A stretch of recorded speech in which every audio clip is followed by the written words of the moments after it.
What is going on? No, needs to do that again. What is going on, everybody? Welcome back to another week of Hero or Zero here on the Heroes for Hire podcast. My name is Shaun Meehan, and joining me as always is my partner in crime, Mr. Conor Lawler. Are you going to leave the intro in that you nearly choked on? No, I was going to cut that out, but now that you've mentioned it, I think it has to stay in. No, you can still cut it, but now everyone's going to be like, how big was the choke? What was it like? He took a one big gulp of Monster and then he went to go into it, and it's not as easy as it looks, Shaun. I get abuse 5 episodes out of every 6. Yeah, it's because you fuck up 6 episodes out of 6 and I let you off one week. Every single time, even the weeks I'm not doing it, I somehow fuck it. You somehow mess it up, but I pull it back, people. Yeah, you're the talented one. So this is Hero You're the one Zero. who explains what Hero or Zero is. There we go.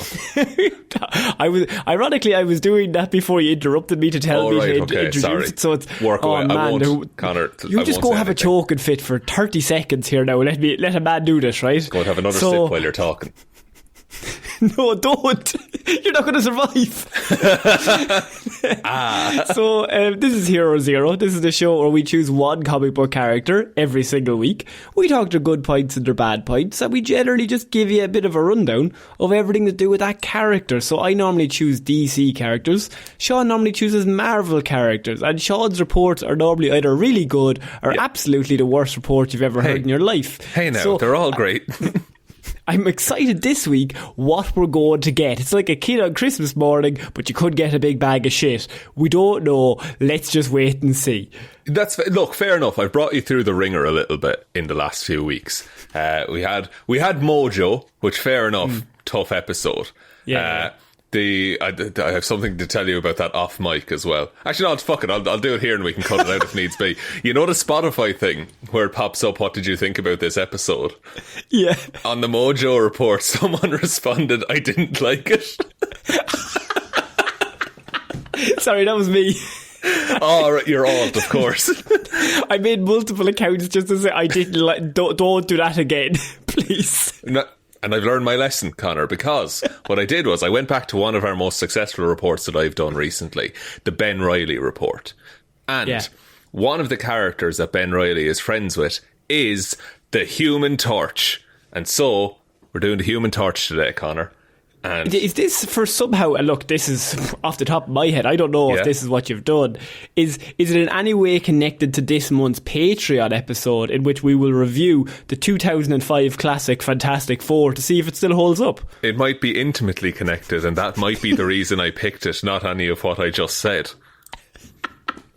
I think the previous 30 seconds were bullshit, and I think really it was just because we reviewed, and if you're listening to this right now, it's either going to go up today or probably tomorrow. The end of the month is Saturday or Sunday. End of the month is Monday, technically. So I could do a tasty little Monday report. So it'll be up soon. We are reviewing the 2005 movie Fantastic Four. We're getting back into the bad movies because we've had too many good ones in a row. This is the thing, it was our birthdays a month after each other, so we got to pick movies we actually like, and now we're back to the shit, folks. Now we're back to the hat that was recommended by ye. So our lovely patrons get to pick a movie, and they all get to recommend stuff. We all throw them into a hat. We pull them out every single month, and this month, unfortunately, we ended up with Fantastic Four. And the knock-on effect is now Johnny Storm is going to get talked about. But Shaun, I have a question. Go ahead. Have you not already done the whole Fantastic Four? See, I did this, but I did them all in one report, and this is when we tried to fit them into 20 minutes. So, I didn't get to talk about half of the fun shit that he does. What I will say, I want you to keep track of this man's girlfriends throughout the report, by the way. Because, holy shit. Well, he's hot. I'm telling you now. He's a hot, spicy boy. Go on. Okay. Johnny Storm and his older sister Sue lived uneventfully on Long Island until their mother, Mary Storm, died in a car accident. Their father, Franklin, who was a doctor, failed to save her, and he fell into depression, drinking, gambling, eventually winding up in a state penitentiary for murder. Shaun. Yeah. Shaun. Just raise the mood here. I think you're losing You've opened with the worst story I've ever heard, like the most sad story you could have possibly opened. But I hope it gets better. Despite his mother's death in a car accident, Johnny Storm was quite drawn to automobiles and became a great mechanic at a young age. Yay, I think. While still a teenager, he selflessly rescued 2 of his friends from a burning building. Ah, pretty good. Also, if you could give this a like and follow whatever podcast platform you're listed on. Although if you don't like it, just mention that in Spotify as well. It'll make us laugh. Go on. So, Johnny became acquainted with his sister's boyfriend, the scientist, Reed Richards. Reed planned to embark on a mission on the first faster-than-light rocket ship to reach an Earth-like planet. This planet is called Spire, and it was located 44 light years away. This is all recent additions, by the way. He used to just want to go into space. Okay, that's cool. I'm assuming, when it was written by Stanley and... Was it Ditko? Is Ditko the other one? Jack Kirby. Sorry, Kirby, yeah. So Kirby and Stanley, when they wrote it in 1960, they just were like, they're in space, radiation. Gonna do an experiment. Yeah. So after looking through the advanced scanner that Reed used to find this planet, Johnny was overcome by an impulse to join the mission, feeling that something was waiting for him out there. Again, recent addition. It'll be really fucking obvious when that comes up later. Okay. So... actually, I'm going to touch on it here. So, unbeknownst to Johnny, a citizen of the planet Spire named Kayla had also felt a similar sensation when she looked into Earth from a similar device. Connor. That's a worse update. I don't dumb. know anything about any of this story, by the way. I just know the basic bitch one. And the basic bitch one is simple. It's effective. He gets sent up in the ship. So we're now making it like a long-lost star-crossed lovers kind of thing. This is what they're trying to do. That's like this destiny thing. Like the way they make that. Like the Amazing Spider-Man 2 is like, you could only be Spider-Man. That's not fun. The idea is that anyone could get superpowers. So he was always destined to go to space and get like fucked up? He was always special, basically. Okay, fair enough. So anyway, driven by this, Johnny pushed himself through strenuous training and at the age of 18 became the youngest pilot ever in NASA. Originally enlisted as a backup pilot, Johnny joined Reed, Sue and fellow pilot Ben Grimm, nicest man in comics, on an unauthorised space flight aboard the Marvel 1. That's the name of the rocket. After takeoff, they passed through, this is classic, a storm of cosmic rays, caused the vessel to crash back to Earth, and all 4 passengers were transformed. But Johnny... Nothing happened to Ben, right? I just want to rerun that past you, because obviously like, Ben is like the nicest man in the world, so if anything happened to him, I would be devastated. Well, he's turned into a big rock monster, but he lives for thousands of years, if that helps. He watches all of his friends and family die. Yeah, he watches all of his loved ones pass away in more gruesome ways, one by one. Ultimately leading to his maybe going insane with power and then ultimately killing everyone. He shepherds and guides various flocks of humans throughout the future, just teaching them as best he can, always remembering his friends. He's the only man ever in any plot that I've ever read in which he lives forever and somehow is still nice at the end of forever. He peacefully passes away and they give him a nice funeral. What a man. What a man. So Johnny gained the ability to envelop his body on fire, calling himself the Human Torch as a tribute to the World War II era hero of the same name. He found adventure as part of the Fantastic Four, proving to be an invaluable but somewhat volatile member of the team. So they're part of the team and they run through kind of villain of the week for a while, is most of the Fantastic Four stories. But Johnny is still a teenager. He's still 18 at this point. He's still in school. So he starts getting bullied. So... Who's bullying the man who can turn into fire? A lad called Mike Snow, Connor. Oh, lads. So, Mike Snow, a member of the wrestling team in the school of Glenville High, bullied Johnny until an accidental flare-up of his powers scarred Snow's face. Despite their animosity, Snow concealed the incident, blaming the injuries on a prank gone wrong and maintaining that Johnny had actually saved his life by flying him to the hospital. What? He's just like, I guess he just realises he was in the wrong the second he had I'll be honest with repercussions. you, Snow sounds like a fucking moron, because if you told me that lad over there, he's got powers that he can turn into a fucking human flame ball. Yeah. The first thing I'm not going to do is, well, I'm going to take his lunch money. He's the one man I am going to bully.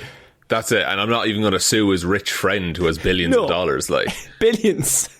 So while Mike tried to move on with his life, Johnny did the same, dating fellow student Dory Evans, although she eventually grew tired of his constant disappearances and broke the arrangement off. Johnny met another teenage hero, Spider-Man, because Spider-Man broke into the Baxter building to impress the Fantastic Four one time. Okay. They clashed when Spider-Man was framed for stealing a Da Vinci painting. However, despite the old classic. The old classic thing in the 60s of like, oh, we'll frame him for stealing the Mona Lisa. But the Torch had great respect for Spider-Man, and the two teen heroes eventually became good friends. It's around this time that Johnny meets the young Inhuman named Crystal.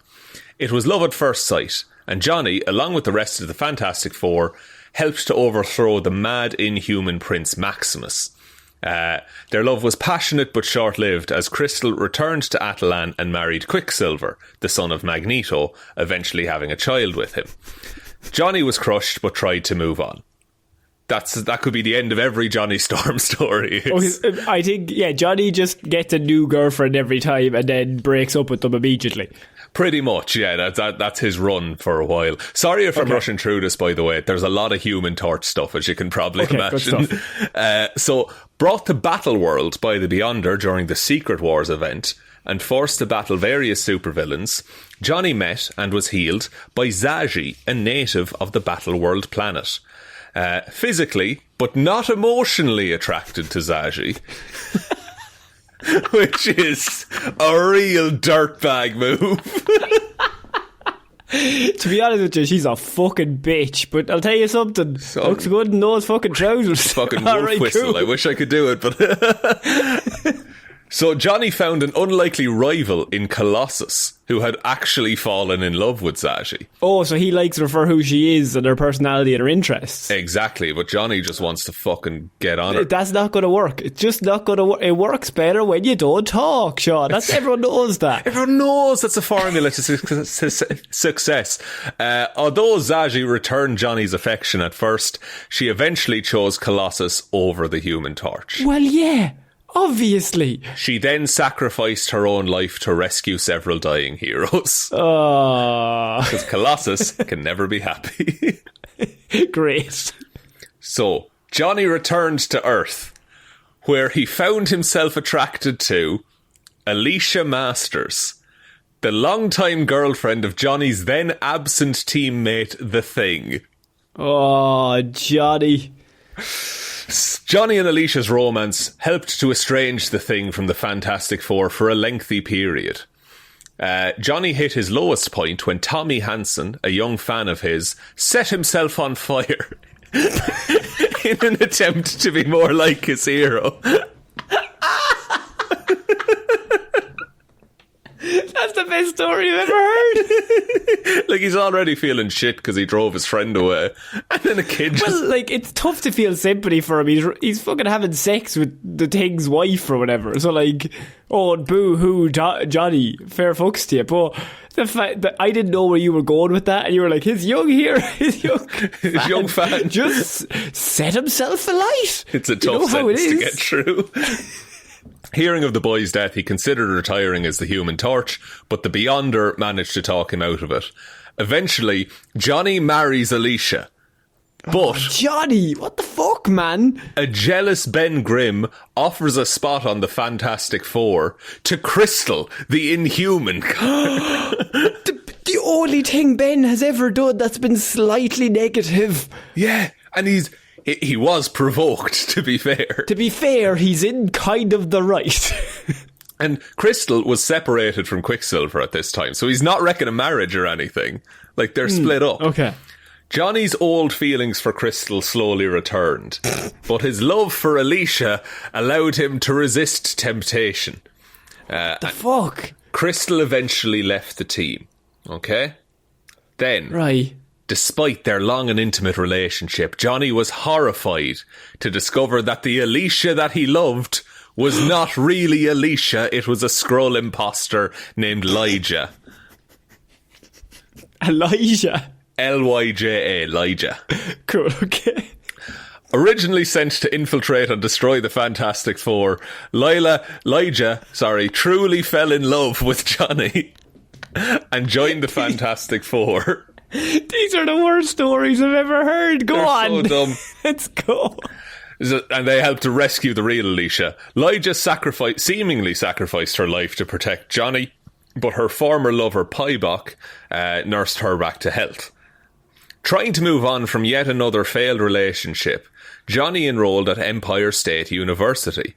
However, the Skrulls, including Lyja, attacked Empire State University, forcing his powers to go supernova and burning down a large section of the campus. Good stuff. How many children did he burn down with that kind of thing? Probably a few. Probably a few. Like, they don't go into numbers, but it was a big fire. He's probably burned a few people to death, so he has. Maybe in his time. He's killed people, like. Yeah. Cool. He briefly became a fugitive until Reed Richards sold some of his patents to pay for the damages. Lyja then returns to Johnny, tricking him into believing that she was carrying his baby. When this proved a lie, Johnny left her again. You know right well that's a comic book front panel. Front of the cook. Oh, yeah. But Johnny, I'm pregnant. And then him just looking shocked. Yeah, and like, then, like, it's a nothing story. It's just like, she lied. Yeah. That's it. Okay. I had to pepper in this report of just Reed Richards being a dickhead. Reed Richards is not a nice man. Famed bastard Reed Richards. Oh, famed bastard. Oh, sorry, famed bastard. I didn't know which Reed Richards you're talking about. Yeah, cool. After a major battle with Dr. Doom, Reed attempted to claim Latveria for the Fantastic Four. Why? Just take a country. Just to be mean. Yeah, just like, we'll do it better. This act turned the United States government against them. To escape trial, the group was forced to sell many of their patents and holdings to the government, which left Johnny's wallet much emptier than usual and sent his popularity plummeting, Connor. Not his popularity. Seeking help from the least popular person he could think of, Johnny contacted Spider-Man. This fucking dork.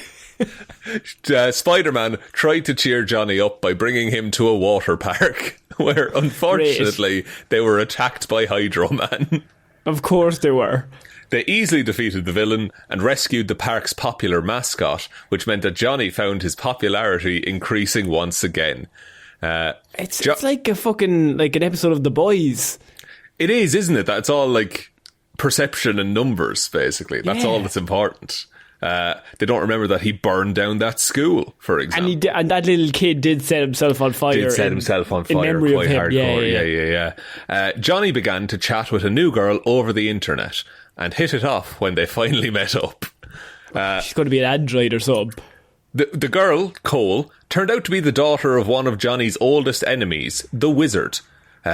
However, although she was sent to trick the Fantastic Four, Cole actually helped lead them to the Wizard's lair, where they battled him. The Wizard escaped and took Cole with him, but Johnny remains hopeful about meeting her again. So he just keeps getting love interests that are sent to kill them, but for some he has sex so good that they're just like, I'm sticking around. Yeah, I'm in this for the long haul, baby. Like, I'm willing to turn on everyone I know just to keep being with you. It's odd how frequently it happens. You know, it's like the if I had two nickels thing. When the universe, and indeed the entirety of the multiverse, came to an end as the phenomena known as the incursions, Reed Richards was one of the few survivors. The God Emperor Doom recreated Johnny and turned him into the sun for the new battle world. Pretty good. Later, Reed took omnipotent power from Battleworld's creator, Dr. Doom, and began to restore the multiverse together with Sue and his children. Since he knew By that the way, if you don't understand what's going on, to really break it down really simply, in Marvel comic books, right, there's just a story where Doom just creates his own fucking universe and all the universes are collapsing in on top of each other. Yeah. And like the Miles Morales universe and the Peter Parker, they're all just mashing in together. Now with all the multiverse movies, we can kind of understand that. But then in the new universe, Doom makes Johnny the son. But then what happens is Reed, Sue, and their child Franklin has universe-breaking powers. Indeed, and they basically had to figure out a way to rewrite the fact that they've just mashed all these universes together. So they were just like, Franklin rebuilds them. Don't worry about it. Canonically, Franklin makes them, and then Reed gets his arm really long and fucking hooks them into the galaxy. That's how it works. They wrote themselves into a real writer's block. It was and then tough. shot themselves. They did this story, and then Fantastic Four didn't show up in comics for a couple of years. So Reed is putting the worlds back together. Since he knew that Victor Von Doom would eternally resent him, Reed alters his memories to make him think he was dead, hoping Victor would become a better man if he didn't pursue ultimate power and believed his rival to be gone. Reed also decides to alter the memories of the Human Torch and the Thing, leaving them behind on Earth 616 with Victor to keep him in check. They also think that Reed and Sue are dead. So because they think that they're dead, Ben and Johnny break up the Fantastic Four. They're like, we're not doing this anymore. So they part ways. Johnny starts working with the Inhumans since he has kind of a connection to him, and he has a short-lived romance with Medusa, Queen of the Inhumans. Although it eventually fell apart when she returned to her estranged husband, Black Bolt. He then whose real name is, if anyone doesn't know, Blackagar Boltigan. Blackagar Boltigan, correct. I'm not joking. That's actually the man's name. And his superhero name is Black Bolt. It's rough. So he then joined the Avengers Unity division as a representative of the Inhumans and remained as part of the team even after stopping collaborating with the Inhumans. During this time, he got into a relationship with the team's leader, Rogue. However, this ended after she rekindled her relationship with Gambit. You know what he is? He's the rebound guy for everyone. Absolutely the rebound guy. Yeah. Which is why I think Chris Evans was perfect to play him in 2005. Because, he's just the guy that you get with when you're after coming out of a real long-term relationship and you want something on the side. And he's just going to be around for a few months and then you can kind of go back to your old love or maybe move on with your life as a better person. Exactly. So not long after all of this happened, Johnny was like the last living heir to technically Sue Storm, who was married to Reed Richards. So he gets all of their patents and money and possessions and things like that. He's a billionaire. He's a billionaire. And he decides to invest the money in a series of charities. He bought the abandoned Avengers Mansion and gave it to the new Unity division and stuff like that. And he establishes a company to manage the building and its staff. Shortly after this, the Fantastic Four return, and Reed decides to resume the team's first experiment. They're going to try and get to the planet Spire. So it's much easier this time. They reach their destination, and they face a group of superpowered protectors named the Unparalleled, who had been imbued with cosmic radiation to face the Fantastic Four. It's revealed that they originally created the Cloud that gave them superpowers because they saw them as a threat and they wanted to keep them away from the planet. Why is everything that's retroactively added worse? It's so dumb. What it was. That just takes away the entire reason the Fantastic Four are cool is that it's an accident. Yeah, it's the fact that Reed does all these maths, figures it out, they go up to space, and it's just a fucking accident that a freak event does this to the smartest man in the world. Yeah, or do it the way that it's a secret, they're not meant to launch at that time. Reed's arrogant and that's why it happens. It's his fault. I mean, either way works a lot. As long as it's Reed's fault, I mean, Reed can still feel guilty even if it's an accident. He's I put them in that situation as well. But adding all this shit, it reminds me of It's like creating stuff for a backstory that does not need it. Like, we don't need to know who created the fucking weird cosmic storm that gave them their powers. No. Like, as much as we don't need to know who grew the fucking radioactive spider for Spider-Man and how did the spider come about. It doesn't matter. Yeah, everything leading up to that event really doesn't mean anything. It's just the event is what's important. So, the Human Torch then encounters Kayla. Connor, you remember Kayla from the start, that lady? I remember he was having sex with Kayla, and then he wasn't, and then Ben Grimm was, and then he wasn't, and now she's back. This is the lady who also looked through a telescope and felt a longing for Earth. But that was also retroactively added just to make it worse. Yeah, absolutely. She's also now going by the name Sky. So after the read is at first like, oh, you fucked up all of our lives, how could you? But then they make peace with it because it doesn't matter ultimately.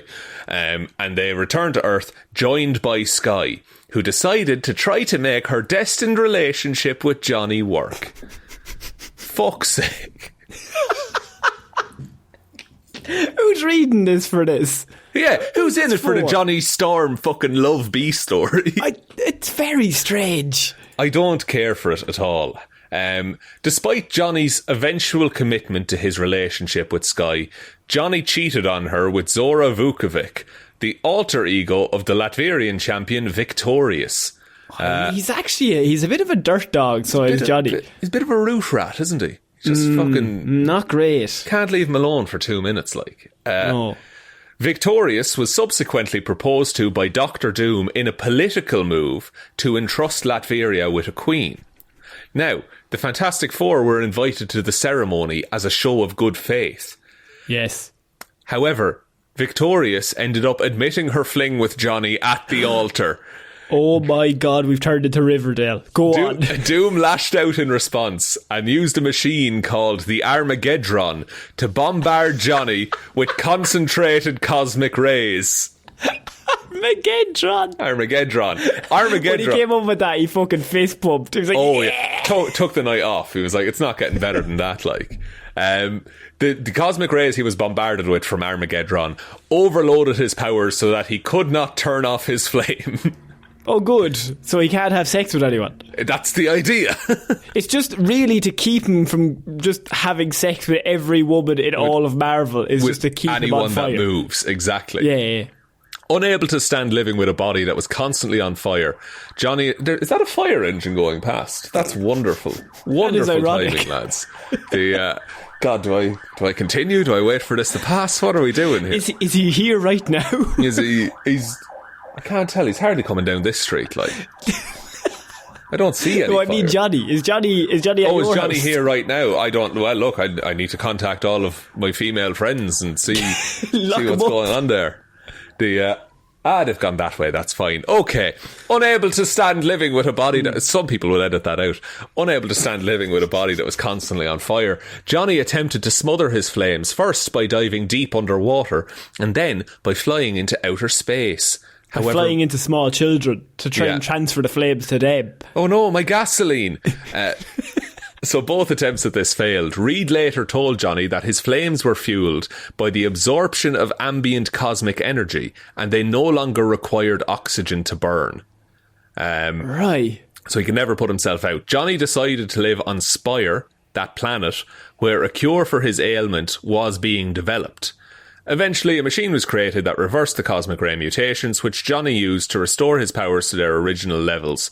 Johnny then returned to living on Earth. I don't know why Ben Grimm never steps in that machine. That's the mother of all plot holes, surely. Oh, they're back. It's coming back. That's Ben. That's Ben going the opposite way. That's the lore police coming to get me because I found a plot hole. I would say if you want to get smart, but Ben doesn't get in there because he's happy saving people with his powers. That's rather true. than he's willing to sacrifice his own happiness for the good of others. Classic Ben Grimm. He's so nice. Maybe it's written on like this on purpose, but God, Ben and Johnny are complete opposites, aren't they? It's very strange how that worked out. So, powers and abilities. He has pyrogenesis, so he has the mental ability to control ambient heat energy and the physical ability to transform his entire body or portions of body into a fiery plasma-like state at will. This is due to some made-up molecule that they gave him. But the main thing... He definitely has like a few STDs as well, surely. I don't think he can, you know, because when he... It's always burning down there. He can't tell the difference. He can control heat and temperature. He'll never notice. But when he goes to Human Torch mode, like his body, like you could shoot a bullet at him, and if it didn't melt by the time it got to him, it would pass straight through. Like he's just plasma at that point, which I figure... Oh, for God's sake. Like that, the heat alone would kill gonorrhea, for example, you know? What kind of heat would you need for gonorrhea? Jesus, doctor, you gotta help me. Give me a specific degree, doc. I need to know. So he can also control fire that's around him. He has a nova flame, which is he can go to as hot as the sun. He doesn't do it very often because it takes it out of him, and also it is very, very dangerous. He needs the energy for other things, yeah. This is bit of cardio. Flight, he can fly. Thermokinesis, control ambient heat energy in his environment. Superhuman durability, immune to fire and heat and resistant to cold. He's an expert mechanic. In terms of weaknesses, he has post-traumatic stress disorder. That's from something I didn't talk about, where he was trapped in the negative zone for 3 years and constantly killed and resurrected as torture. I have to be honest with you, he kind of deserved it. Yeah, honestly. Like, it's probably an ex-boyfriend did it, huh? If I was Ben Grimm, I'd do it. Definitely deserved. And then he also has Fantastic Four power synergism. So the original members of the Fantastic Four are tethered to each other and act as conduits of their power. They can be apart within their own universe and retain a connection, but prolonged periods cut off from each other in other universes result in a gradual decline in power levels. If they spend too much time separated, they would eventually become powerless. Oh, I didn't know that. Yeah, so it's kind of like the family link thing, but like dialed up to 11. Okay. And that's my report, Connor, on the Fantastic fantastic Human report, Torch. Shaun. Thanks, thank you for doing that. No for us. problem, but the O is a 4. No Johnny Storm problem, I say. If you liked what you heard, we've done hundreds of other characters all across Marvel and DC. They're all the episodes, they're all called Hero Zero. You can find them on Spotify and iTunes and everywhere else. As I said, we are currently about to put up our Fantastic Four review. That is the 2005 one. We've actually already done the Fan Four Sec from 2015 a few years ago. That was one of the first ones we did, I think. So that is already on the Patreon. But if you want to get access to all those reviews, you can just head on over to the link that's down in our description. Head on there, and then you just gotta give it's basically the price of one coffee a month, and you get access to all those extra hours of movie review. It's like hundreds of hours at this point of extra reviews for all sorts of stuff. You can give us a like and follow whatever podcast platform you're listening to this on. We are on Twitter, Facebook, Instagram, all the good stuff. TikTok. They're all down below. TikTok as well. And most importantly, you can just tell one human being that we exist. Just the one, please. Actually, so I have been sorry, for the day that's in it, you can do 4. Huh? Connor? Bye. I've been Shaun. Bye. Bye.